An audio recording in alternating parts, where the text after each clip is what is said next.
यदि आप ये इस तरह की बात नहीं करते हैं तो दलित चेतना मंच ही नहीं पूरे बिहार की जो अनुसूचित जाति की लोग है वह आप जो है बैठना पसंद नहीं करेंगे या ईंट का जवाब पत्थर देने के लिए तैयार है। लेकिन उसी प्रकार लालू प्रसाद यादव ने दलितों को हौसला दिया और कहा कि आप कुर्सी पर बैठो, तुम गमछा लेकर जो है जूता खोल के कहीं मत जाओ। लेकिन अब आप जो बता रहे हैं कि नरसंहार के बाद नरसंहार जो है दलितों को किसने कौन लोग किया? अब उसका एफआईआर पर वही मनुवादी परिस्थिति का लोग था, वो क्या लालू प्रसाद यादव उस समय तटस्थ होकर दलितों को अनुयायी करके और उसके बाद जो है उनको बचाने का काम किया और संघर्ष करने का काम किया। और लालू प्रसाद यादव की बदौलत दलितों ने संघर्ष करने का काम किया कि चिराग पासवान के पिताजी को आदरणीय रामविलास पासवान का मूर्ति को तोड़ दिया गया, बाबा साहेब अम्बेडकर का मूर्ति को तोड़कर अब फेंक दिया गया। और उस समय मान लीजिए उस समय आप भक्त थे, उस समय आप जो है नरेंद्र मोदी के भक्त हनुमान कहलाते थे। तो सवाल है कि जो बाप का मूर्ति को तोड़ दिया गया, बाबा साहेब अम्बेडकर का मूर्ति तोड़ दिया गया और मूर्ति तोड़ कर खाली करा दिया गया था, तो उस समय वो अपनी हक की लड़ाई नहीं लड़ सके तो जनता, आम जनता और दलित की लड़ाई क्या लड़ेगी?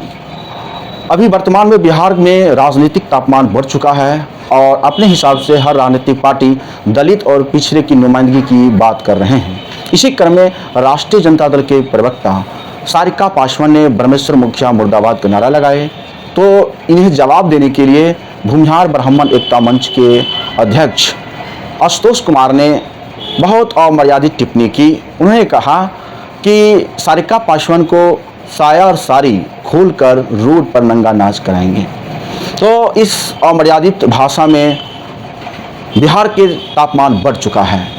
आज हमारे साथ बातचीत करने के लिए राष्ट्रीय जनता दल के दलित प्रकोष्ठ के समस्तीपुर जिला अध्यक्ष माननीय सत्येंद्र पासवान जी हैं। बातचीत करते हैं और इस पर क्या कहना चाहिए। सबसे पहले मेरे चैनल में स्वागत है। आपके चैनल को बहुत बहुत धन्यवाद। क्या कहना चाहेंगे कि लोकतंत्र है, कोई किसी को मुर्दाबाद कह सकता है, लेकिन उसका जवाब भी संवैधानिक तरीके से दिया जा सकता है। लेकिन जिस प्रकार आशुतोष कुमार ने अमर्यादित टिप्पणी की कि सारिका पासवान को हम साया साड़ी खोल के रोड पर लगाना चाहेंगे। देखिए, सवाल ये है कि उन्होंने जो भी बात आशुतोष ब्रह्मसी समाज के अध्यक्ष है जो भी बोले और सम्मानित बात बताए हैं, इसका मैं घोर निंदा करता हूं। हर एक घर में जो है लोगों का बहू बेटी हर एक घरों में है, लेकिन सवाल है किसी दलित बेटी का इस तरह का और मर्यादित शब्द का प्रयोग करना, यह तो बहुत खराब बात है। उनको अपना ही सोचना चाहिए। ब्रह्मसी समाज के लोग भी, उसमें भी बहुत बुद्धिजीवी और पढ़े लिखे इंसान है। ऐसा नहीं है कि वो आशुतोष जैसे लोग है कि बहुत सारे लोग हैं, ऐसा नहीं है। उनके समाज में भी बहुत शिक्षित लोग हैं और उसके समाज के लोग भी इस बात को यदि सुना होगा तो उनको जो है उसका प्रतिकार उनके समाज के लोग भी कहा होगा। लेकिन मैं कहना चाहता हूँ, इसका निंदा करते हुए मैं कहना चाहता हूँ, दलित का बेटी है सारिका पासवान। आज सारिका पासवान जो भी कुछ यदि बोले ब्रह्मेश्वर मुखिया जी के बारे में, तो सवाल है कि उनका इतिहास देखिए, उनका क्या इतिहास है।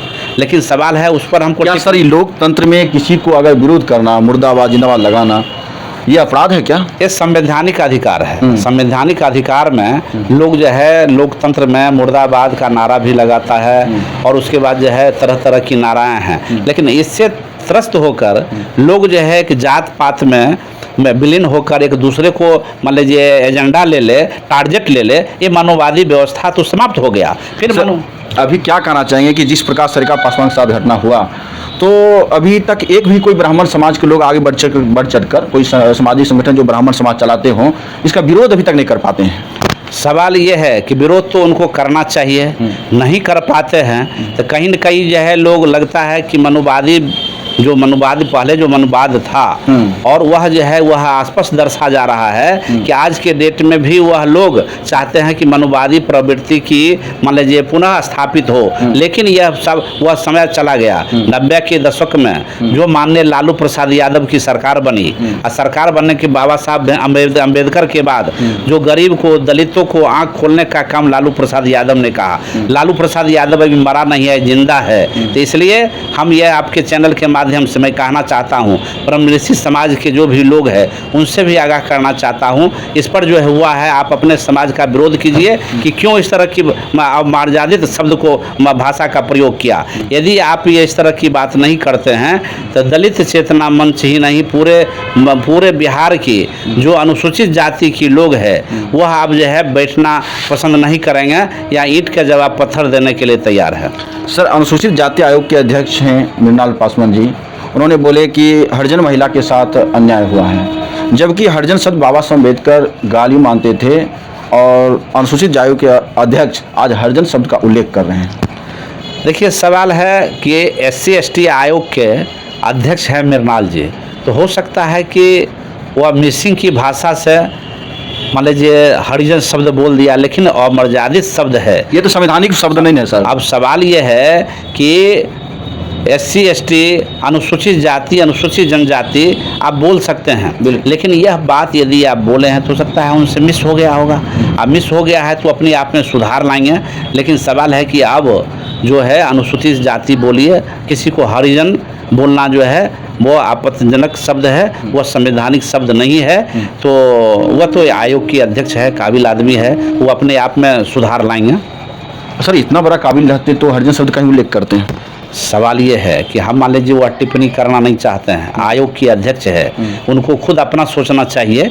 लेकिन हम बोले, हम आपको बताए ना कि हो सकता है कि मान लीजिए मिसिंग के कारण उसमें त्रुटि हो गया, उस संशोधित करेंगे।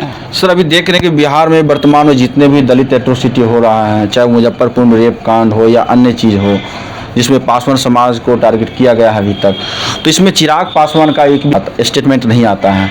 क्या इस घटना पर भी चिराग पासवान चुप्पी साधे हुए हैं?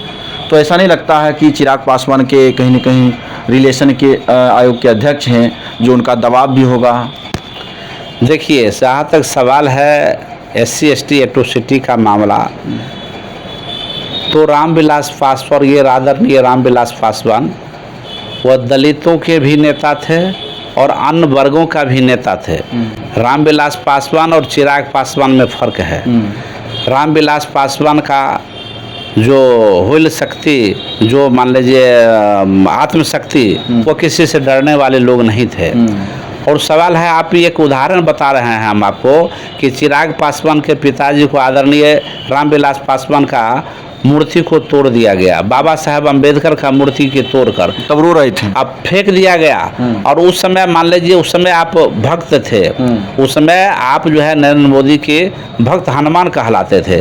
तो सवाल है कि जो बाप का मूर्ति को तोड़ दिया गया, बाबा साहब अम्बेडकर का मूर्ति तोड़ दिया गया और मूर्ति तोड़ कर खाली करा दिया गया था, तो उस समय वो अपनी हक की लड़ाई नहीं लड़ सके थे। जनता, आम जनता और दलित की लड़ाई क्या लड़ेगी, क्या लड़ेंगे वो? आशुतोष कुमार जी एक आरोप में जवाब दे रहे हैं कि सारिका पासवान अगर पासवान समाज की नेत्री है, प्रवक्ता है, तो हम उनसे पूछना चाहते हैं कि बीते बिहार में जितने भी दलित पर अत्याचार यादव समाज के लोग जो कर रहे हैं, यादव समाज के लोग दलित समाज के बहन बेटियों के शादी विवाह में जाते हैं और कहते हैं यादव वाला गाना गाओ और तुम्हारी बहन हमारे साथ डांस करेगी, इस पर सारिका पासवान चुप रहती है। देखिए, सवाल ये है कि ये तो एक अलग सवाल हो गया, हम उस पर जो है टिप्पणी इसलिए नहीं करना चाहते हैं कि इसलिए कि ऐसा तो अभी, चूँकि हम RJD के जिला अध्यक्ष भी है SC/ST का, और बाकी बात हम धरातल की आदमी है और धरातल पर जाते हैं, अनुसूचित जाति के टोला में भी जाते हैं, पिछड़ा के टोला में जाते हैं, अल्पसंख्यक के टोला में जाते हैं, जादवों के टोला में जाते हैं। लेकिन ऐसा तो नहीं कोई कहा गया है, अभी तो मुझे सुनने को मौका नहीं मिला है कि ऐसा नहीं कहा है कि दलित जादवों का गाना लगाइए और दलित की बहू बेटी उस पर नाचिए, ये आरोप। ऐसा तो एक वीडियो में भी आया है, जैसे कैमूर की घटना है, रोहतास की घटना, इस प्रकार आया है वीडियो में। वीडियो में आया है तो ये बताइए कौन सा नेता है जो कहा है? हो सकता है कि कोई लोग होगा, कोई बजा दिया होगा, कोई नेता का नाम बताइए। वह नेता जो है वहाँ पहुँचकर यादव समाज के कुछ लोग थे, तो कुछ लोग थे। तो हमारा आरोप जो है आशुतोष जी का आरोप है कि यादव समाज का में जाकर जो है यादव की लोग, तो सवाल ये है कि उस समय एक तो मान लीजिए हम सरकार से मांग करेंगे कि ये जो है ब्याह शादी जो है DJ का प्रचलन बंद कर दिया जाए, और उससे क्या होता है आपसी में हिंसा द्वेष और मारपीट का नौबत हो जाता है। क्या कहना चाहेंगे कि जब राष्ट्रीय जनता दल की सरकार रही है तो कई नरसंहार हुए, चाहे लक्ष्मणपुर नरवाथे संहार हुआ, शंकर बीघा हुआ, बथानी टोला हुआ, टोटल संहार RJD की सरकार में हुआ। तो कुछ लोगों का मत है कि RJD के सरकार में दलितों को नरसंहार किया गया। सवाल ये है कि RJD की सरकार लोग जो है यह बदनाम करने की साजिश किया जा रहा है।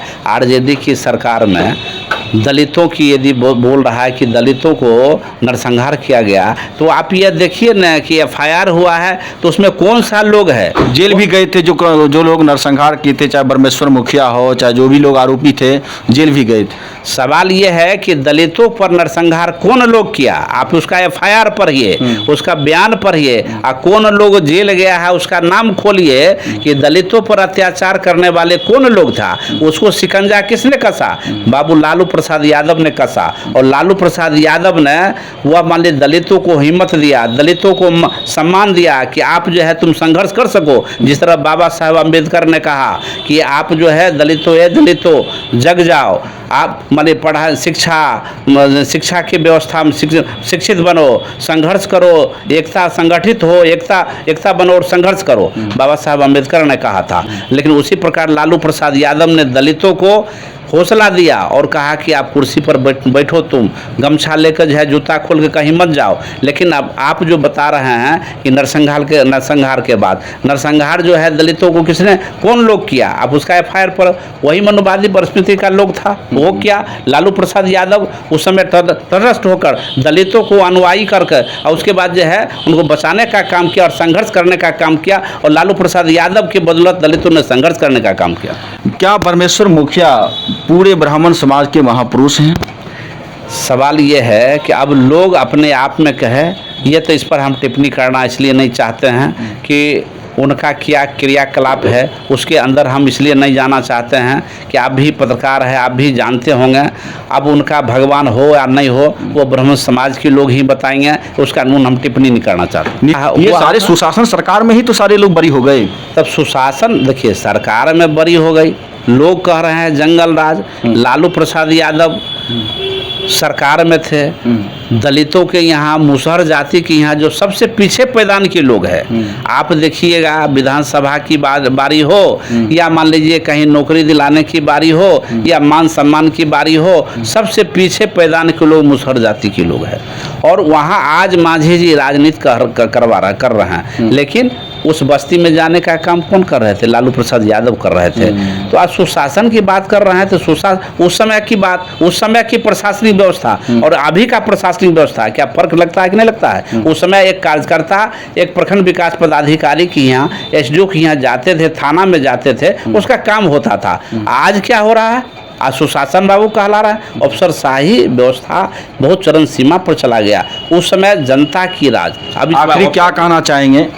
आप राष्ट्रीय जनता दल के नेता हैं और इस बार 2025 बिहार विधानसभा चुनाव में इंडिया गठबंधन से तेजस्वी यादव को कहा गया है और एनडीए गठबंधन से नीतीश कुमार को मुख्यमंत्री चेहरा बनाया गया है। क्या उम्मीद है जनता की कि इस बार 2025 की बिहार विधानसभा चुनाव फतेह कर पाएंगे? देखिए सवाल है 2025 का, ये तो स्पष्ट है कि इंडिया गठबंधन, एक तरफ इंडिया गठबंधन है, एक तरफ एनडीए गठबंधन है। एनडीए गठबंधन का क्रियाकलाप अच्छी तरह आप देख रहे हैं, जनता भी देख रही है, त्राहिमाम हो गई है।